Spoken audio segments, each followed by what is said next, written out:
Now, last night I showed you how crayfish fishermen from Port Macdonald on the southern tip of South Australia are fighting a major offshore wind project. The $5 billion plan would put 77 wind turbines right in the middle of their crayfishing fishing grounds, with cables linking them all to two offshore substations and then to the grid via Portland in Victoria. This is a taste of what's to come as Labor doubles down on the renewables push with all sorts of onshore and offshore wind turbines and solar farms and 10,000 kilometres of transmission lines to link it all up. But have a look at who else is protesting against wind turbines and putting on a very theatrical arrest.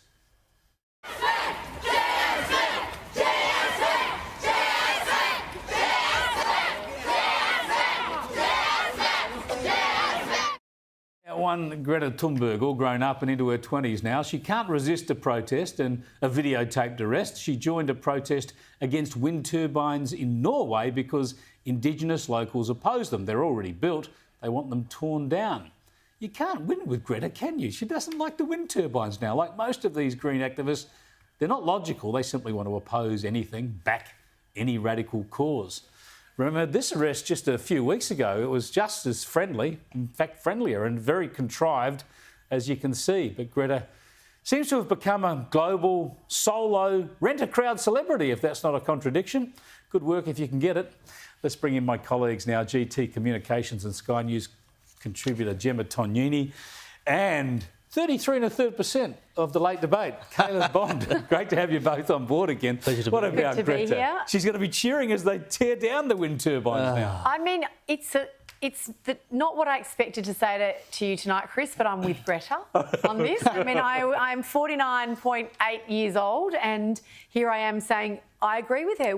These sorts of wind turbines are revolting. That one that you highlighted in the ocean, they're revolting. You want them all down? I want them all. These ones are already up and they want to pull them down. Pull them down though, because we know we know that you can't. They're not exactly biodegradable. We know that they decimate bird populations, and these green people, and they're not even proper greens. At least back in the day of Bob Brown, I'm old enough to say this. We knew they stood for something. This is you follow the money, Chris. I had the no damn stickers on my car. You won't be surprised. I am not surprised. But I tell you what, if you had a couple of little modular nuclear reactors parked around there in Oslo, you could get rid of all those windmills. Well, exactly. It's so land intensive. I'm glad to see that Greta's actually had a dose of reality. Yeah. She's starting to see the reality of what it means if you want to go 100% wind and solar. It takes so much land to put up wind turbines because you can't have them next to each other. And they're inefficient. And minerals. Exactly. And there's stuff got to dig out of the ground. You would know where this one is because you've probably driven past it, but on the way to Adaminaby down to Cooma, there's that one on the right-hand side. I don't know the name of the area because I'm new here,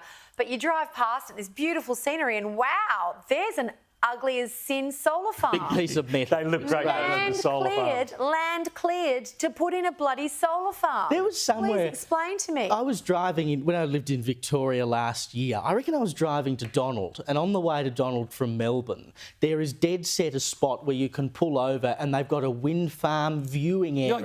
I'm not joking. There's one of those up out of Goulburn as well. I've been driving from Singapore up to Kuala Lumpur, right up through the Malaysian Peninsula. You're going along, there's jungle either side. Then after a while you realise the jungle's only about 5 metres thick, and behind that they've levelled the jungle and it's solar farms. I mean, this doesn't add up. All for show. All for show.